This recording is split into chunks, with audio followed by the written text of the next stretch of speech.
Our journey from monkey to monk is soon bound to end as the gods are no longer taking the BS of humans. At the Council of Valhalla, the gods had gathered to decide the fate of mankind. Zeus, a goofy-looking fella, leads the meeting of gods. He asks whether should they eliminate mankind or let them live for another 1,000 years.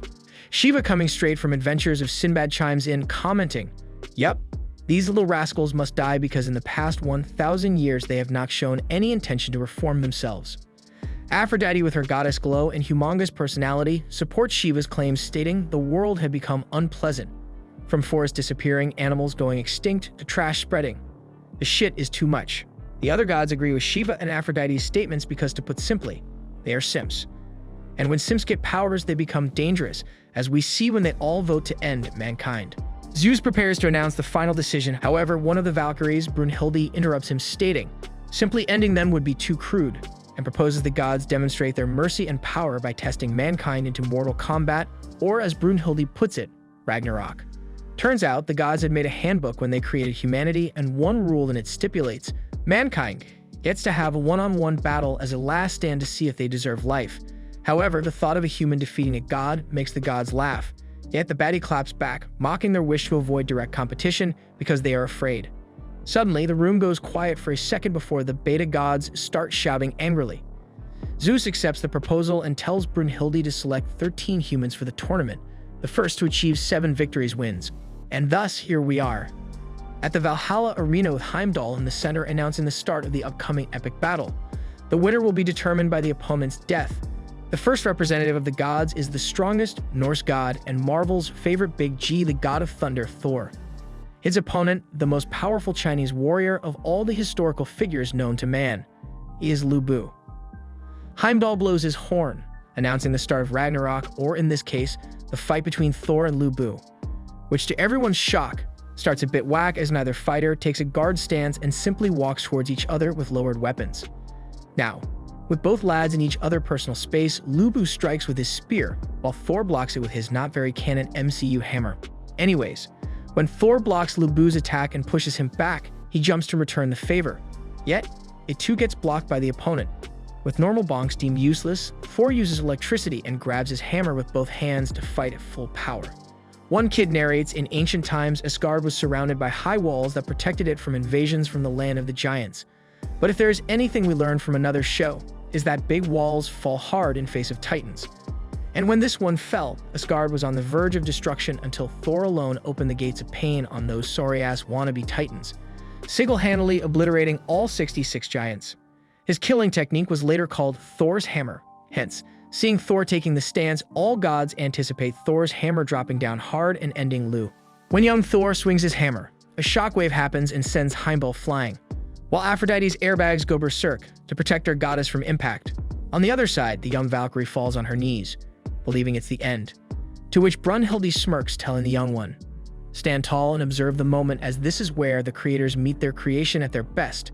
When the dust clears, Lu is seen standing tall, pushing back, and slashes him, surprising all gods. Blasting us to another backstory, this one follows a young Lu who is traveling in search of the strongest opponents, until his name eventually spread across all of China.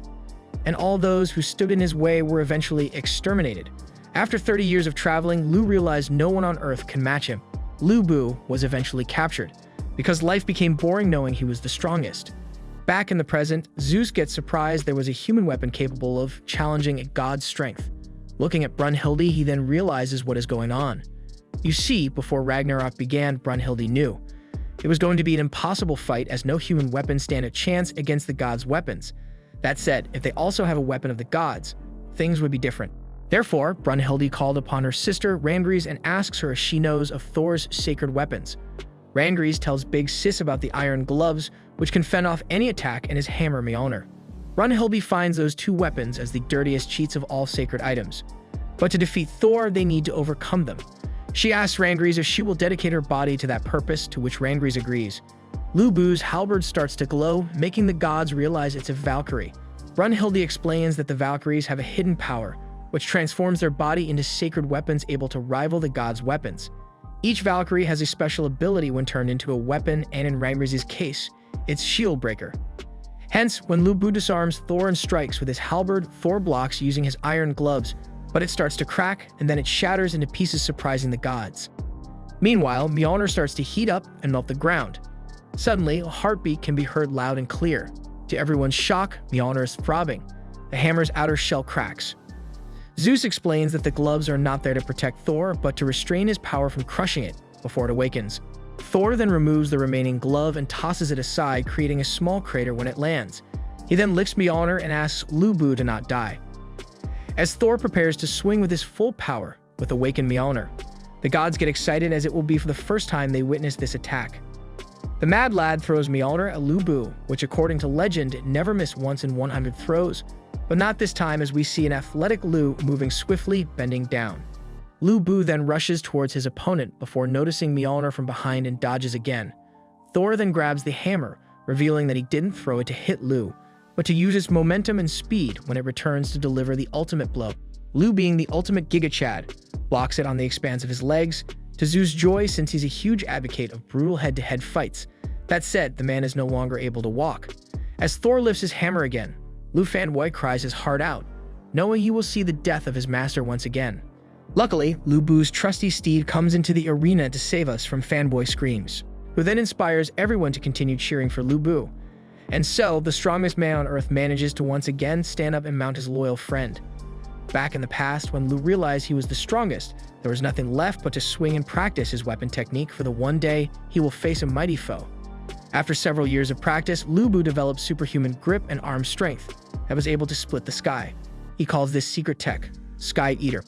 And for the first time, Sky Eater is seeing the light of the day, exciting Thor, who throws his hammer and prepares for the final stand. The attacks clash, causing a shockwave and a burst of lightning to pierce the cloudy sky. Sadly, the halberd breaks, resulting in Rangri's returning to her normal form, while Lu's arms shatter. Knowing he used everything he had, the Giga Chad feels joy and charges one last time at Thor, who beheads him with one last swing. After the spectacular fight ends, Heimdall announces Thor as the winner of the first battle in Ragnarok, and the gods start celebrating their first win. Looking depressed, Thor heads towards the exit of the arena, but gets stopped by Lu's army led by Chen, who states that it's meaningless to continue living without their lord and wishes to join him, and so they charge head-on with no fear of Thor. The young Valkyrie wonders what will happen to Lubu and Rangri's. Brunhilde explains this is a battle of souls, and once their souls crumble, they cannot recover, reincarnate, or be saved in any way. They cease to exist and become dust. However, as Mommy Hilde puts it, we must move on and fight, as we can't slay a god with tears. They then return to their room to select the next fighter. After the arena has been restored, Heimdall appears to announce the fighters for the second round. Animals come out and surround the arena as he introduces the first man created after God's image and charged with the original sin. He is a man amongst men, the father of all mankind, Adam. Heimdall proceeds with the introduction of the strongest Indian god, Shiva. However, no one comes out of the corridor. He then receives a message. There is a change in the fighter's order. 3D Hermes appears playing on the violin a symphony to introduce the leader of the gods, a god amongst gods, Zeus. The Valkyries are shocked, while the humans wonder if the old man can fight. As Zeus continues to dance, his muscle starts to enlarge, becoming like the typical buff Greek god he is. With the second round about to start, Ares takes a seat next to his brother Hermes. Zeus asks Adam if he won't get a godly weapon since without it, the fight will end in an instant. Adam points to the sky and states that the Valkyrie is already here. Riding on a Pegasus, Reginleif makes her entrance. Reg jumps down and tells Adam to give her his hand, adding that their hearts must be on the same wavelength for her to become part of him. When they touch tips, she turns into a brass knuckle. Zeus comments that Adam has picked a nice weapon, to which Adam agrees and refers to Zeus as pal and asks where is his weapon. Zeus replies, I will be fighting bare knuckles, as he wants to hear the boy's bones creak.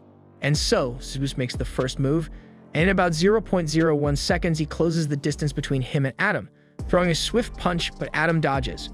Zeus keeps increasing his speed and uses a move called Meteor Jab, yet Adam keeps dodging with ease. The cycle continues with Zeus increasing his speed more, making the fight look like an average Dragon Ball showdown. The cycle, however, ends when he follows the jabs with a kick called Divine Axe, going for Adam's lower body, to which Adam jumps over it. While Zeus gets more excited, he finally faces a worthy opponent. He also states that just running away won't get Adam anywhere. The father of all men responds, I know, and then pulls the same first move old Z did, closing the distance in 0.001 seconds and causing a small wound on Zeus' cheek. Adam then keeps increasing his speed and copies Zeus' meteor jab, followed by the divine axe, but unlike Zeus, his combo lands. The young Valk gets surprised that Adam could copy a god's techniques. Mommy Hildy replies, Adam was created in God's image. Therefore, he can copy all the techniques he sees with his ability Divine Reflection. Impressed, Zeus compliments Adam's abilities before starting his next special attack. Using unique footwork at high speed, Zeus lunges with a flying kick at the first man model, to which Adam once again dodges with finesse and uses his copying abilities to goofily warm up his legs, kicking Zeus back to a wall. Adam states he doesn't want to do this, but it's a competition and apologizes to the Grandpa Zeus. Hearing this, Zeus gets even more buffed and prepares a new attack, one that Adam can't copy. He learned this move in the Battle of Gods when a younger Zeus defeated his opponents without getting hit. Now that Zeus had learned his father's technique after defeating him, he named it the Fist that surpassed time, which is, as you guessed it, a blow that defies all laws of time. Thus, when he starts charging it, time seemingly stops for everyone except him. It seems to be the ultimate move that will win it all, or so Zeus thought when he ran at the naked boy, to find out that not only he dodged the hit, but also copied it, causing Zeus to fall to the ground, surprising the crowd that didn't know what happened. Ares realizes that even if he trained for 1,000 years, he could not defeat Adam. Runhilde comments Adam's strength comes from his hatred for the gods. In the distant past, Adam lived with the animals in the Garden of Eden. However, as the known story goes, Eve was trialed for eating the forbidden fruit. The mother of all denied the accusations, but the serpent doubled down, saying, I saw her with my own eyes, sinking her fangs in it. However, in reality, the serpent tried to take Eve for himself, but she remained faithful to Adam and escaped him. So he bit the forbidden fruit and blamed Eve for it. Thus, the heavenly court sentenced Eve to banishment from paradise.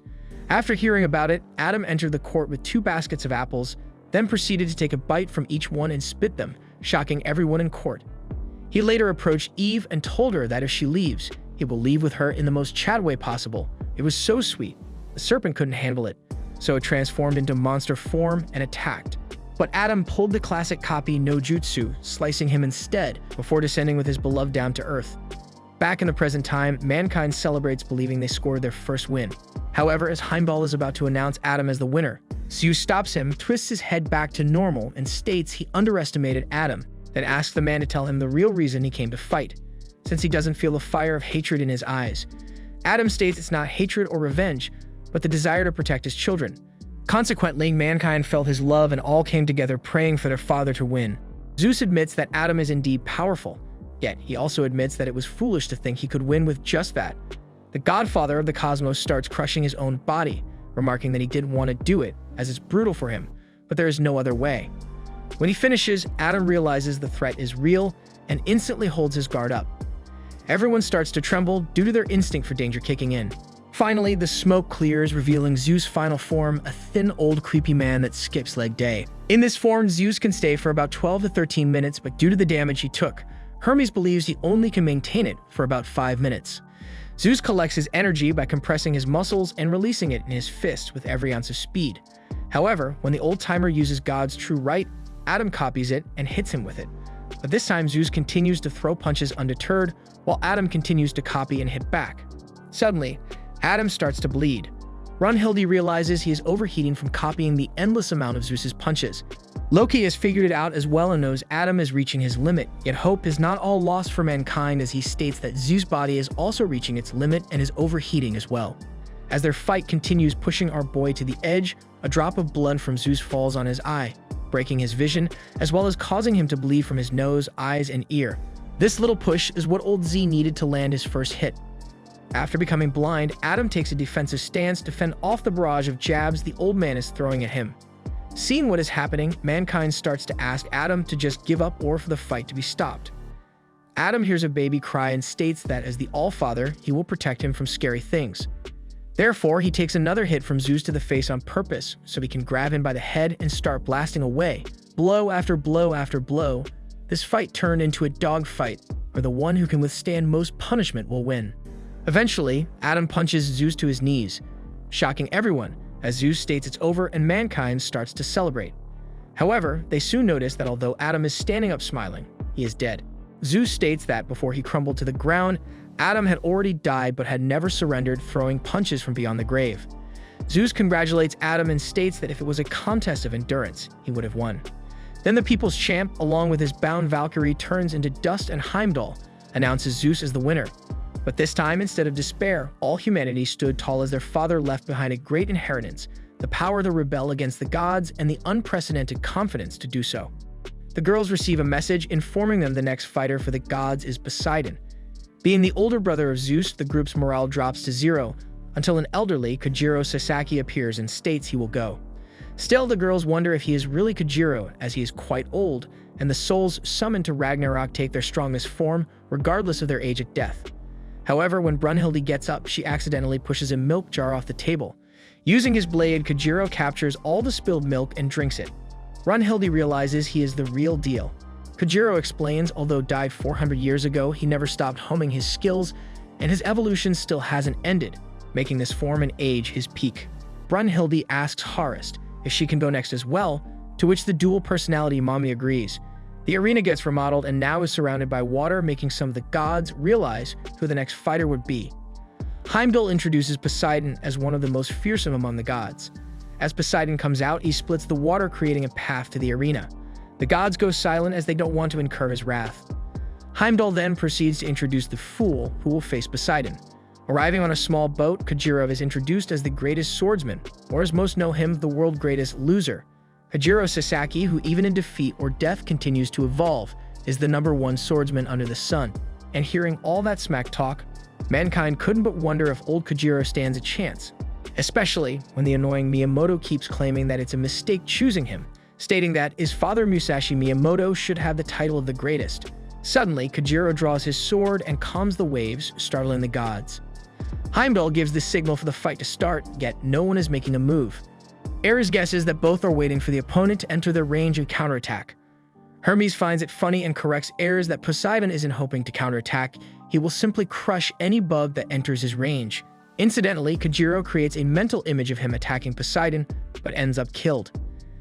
As he keeps doing that, he starts to sweat, making some people believe that he is getting exhausted just by standing, but not Hermes, who realizes what Kojiro is doing and praises his intellect and foresight. That said, in his mind, Kojiro had already died 18 times. Brunhilde tells a story of a young Poseidon and Adamas, his and Zeus' older brother. Long ago, the god of conquest couldn't accept that Zeus is the greatest god, since he is the oldest of 3 siblings. Thus, he freed the Titans and bent the most terrifying beast in heaven to his will. Later, he went to meet Poseidon, explaining that the 49 gods that backed Zeus are on his side, and as well as some of the Olympian gods like Hermes, adding that he wishes Poseidon to side with him as well, since no older brother should serve their younger one. Poseidon finds Adam's actions pathetic, which only angers the dark god. Poseidon states that gods don't gather armies, plot schemes, nor rely on others, since they are gods and are perfect. As Poseidon starts to whistle and looks aside, the dark god of conquest gets angry and attacks him, wanting Poseidon to look him in the eye. In that instant, Poseidon looks into his eyes and kills him. Poseidon notices Hermes and tells him that one of the 13 was not a god, and Hermes agrees.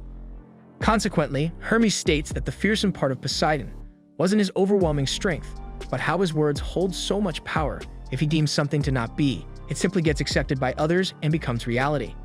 Back to the main event, Kojiro notices that Poseidon doesn't even look at him, so makes it known as he sits on the ground while wondering what to do, as he doesn't want to die. We then take a look at a young Kojiro Sasaki, entering a prestigious dojo late with no care in the world, so he gets scolded that he has the audacity to show up, to which Kojiro takes it as a compliment. Frustrated, the big guy with the yee-ass haircut forces young Kojiro to spar with him. Kojiro manages to block his moves, but is eventually disarmed and gives up. The guy's father comments that Kojiro has no talent and is pointless to keep him in the dojo. Yet the headmaster is not convinced, so he asks Kojiro why he gave up that fast. Kojiro explains that even if he fought the guy 100 times, he won't win, and if he kept fighting, he could get injured, and that would affect his future chances. Later, Kojiro spends his time in the forest, thinking of how he can win the next match. After getting inspired by nature, he decides to eat lots of meat to gain muscles, observe, and imitate animals. 6 months later, Kojiro returns to the dojo, and everyone is surprised at how muscular he became. Kojiro states he had to fight his boy 100 times in his head before he was able to defeat him, therefore he longer needs to face him. The man doesn't take it nicely and attempts to attack Kojiro, but in young Kojiro's eyes, he sees his ass getting split in half, so he admits defeat. Kojiro then asks the headmaster to fight him. The old-timer agrees and takes a battle stance, which makes Kojiro excited. Several years passed and Kojiro never returned to the dojo. Sadly, the headmaster had lost his vision, which hinders their rematch. However, when the old G steps into Kojiro's house, he instantly realizes how hard he was training from the marks and scratches. Facing Poseidon, Kojiro doesn't want to die but believes he can't simply surrender like in old times. Kojiro decides to make the first move with the technique he created. He jumps and swings the blade from his back. Poseidon dodges and starts his attack. However, Kojiro attacks one more time and Poseidon dodges it again, yet not swiftly enough, as our boy manages to ruin the blonde boy's haircut, which prompts him to look Kojiro in the eye, making our boy pleased. Poseidon moves toward Kojiro, shocking everyone, since the Great One never attacks, but this time he did. Using a barrage of attacks, Kojiro dodges. You see, Kojiro had already made an image of Poseidon that he fought a gazillion times in his head. Suddenly, Poseidon starts to whistle and charges at Kojiro, who knows the attack but can't dodge, because it's much faster than he predicted. After landing the hit, Poseidon mocks him, stating that he thought he was able to read his opponent's movements. The crowd gets excited and calls Poseidon the god of gods. However, just a cold look from Poseidon makes them all quiet. Kojiro questions why he won't accept the cheers from his friends. So Poseidon states that gods don't gather armies, plot schemes, or rely on each other because they are perfect. Hearing what the gods are, Kojiro comments, "It must be depressing." Not liking what he heard, Poseidon jumps in the air and unleashes a storm of attacks, but our boy manages to predict and avoid all attacks. Hermes comments that the depth of Poseidon's skills is not known by the other gods. That said, Kojiro predicts Poseidon's movement and believes he got him. Poseidon then surprises him and moves under his blind spot, avoiding Kojiro's attack. The GOG gets behind him and strikes, breaking Kojiro's blade. Witnessing that, everyone had thought the fight was over as the human lost his sacred weapon. Kojiro explains he wants to surrender, but not this time. When Kojiro looks at Musashi's reflection on his broken blade, he recalls their fight and how he wanted to surrender. But as he was having so much fun, he couldn't stop, so they fought to the death. The honorable duel ended with Musashi striking young joyful Kojiro with his duel style, sending him to the afterlife. Back in modern times, Kojiro asks Poseidon if he ever practices his swing or if he ever wept tears of gratitude to a foe who made him stronger. Picking up his broken blade, Kojiro states, it's the combined passion of his past opponents that keeps him going stronger. To everyone's shock, his broken blade starts glowing. Due to Hara's dual personality, the broken sword reforged to become two, one with a short blade, while the other is longer. Kojiro and Poseidon's fight continues, as Kojiro again predicting Poseidon's attacks. Musashi tells to the kid that even after death, Kojiro kept dueling him 1,000 times, resulting in his muscles remembering the moves and techniques down to a tooth, making them his own rather than imitating them. He also adds, Kojiro now has far surpassed him. As our Wonder Boy cuts Poseidon all over the place, mankind cheer even harder for their god slayer. However, everybody is a gangsta until Poseidon whistles and combs his hair with his blood. He tells Kojiro he is arrogant to believe that he can read his moves. Then, in an instant, Poseidon attacks and hits Kojiro. Even though Kojiro can see them coming, he is not able to avoid them. Poseidon then attacks so fast, the movement creates a visual dome around Kojiro. Kojiro manages to block most of the attacks but feels as if he is drowning like a rock under Poseidon's pressure. While sinking, he feels the support of his former opponents and swordsmen, who know that Kojiro has yet to show his true skills, reminding him how his win always comes after a defeat. Poseidon increases his attacks, but Kojiro not only reads the lightning-fast attacks but also closes the distance to Poseidon and then cuts the boy's right arm holding the trident. Poseidon grabs the broken trident and attempts to strike Kojiro. However, having achieved the ultimate state of enlightenment, Kojiro is fast to cut the left arm. Yet Poseidon doesn't give up and grabs the trident with his teeth. A last desperate attempt, which the best swordsman in the world ends by using Musashi's move, Kojiro Cross, slicing Poseidon in 4, achieving the first win for humanity. Shocked, Heimdall announces Kojiro as the winner of the third round. With Poseidon reduced to dust, the gods cannot believe a human had killed a god and sit silently in shock. Brunhilde is happy, believing this will wake up the gods and make them see the potential of mankind. A path opens for Kojiro to leave the arena, but feeling exhausted, he starts to fall. Chris turns to her normal form and captures Kojiro. It seems she has returned to normal. In Zeus' room, Shiva and Loki are angry at what happened. Loki wonders why Zeus is so calm considering his older brother died. Zeus states the human was simply stronger. He admits that mankind is indeed strong and that Brunhilde truly intends to defeat the gods. Thus, they need to take this seriously. Shiva decides to go next, but like the last time, Zeus interrupts him, stating that the Greek god died, so another Greek god must take revenge. Seeing Zeus, Ares, and Hermes steam with anger, Shiva and Loki has no other option but to concede. Heimdall announces the result is 2-1 for the gods, and the next round is about to begin. The arena gets remodeled and turned into 19th century London per mankind's fighter request. Heimdall introduces mankind's fighter, the one who threw London into fear, the evilest of evil and mankind's most celebrated murderer, Jack the Ripper. The crowd is shocked and can't believe the murderer, Jack the Ripper, is the next fighter. Heimdall then proceeds with God's fighter announcement, the valiant warrior who pummeled into submission the Nemean lion and Cerberus, the Hound of Hell. When he completed the 12 labors, he became half-god, half-man, Hercules, ending the series on this criminal cliffhanger. That said, we will keep an eye on when the next season gets aired. Until then, stay safe.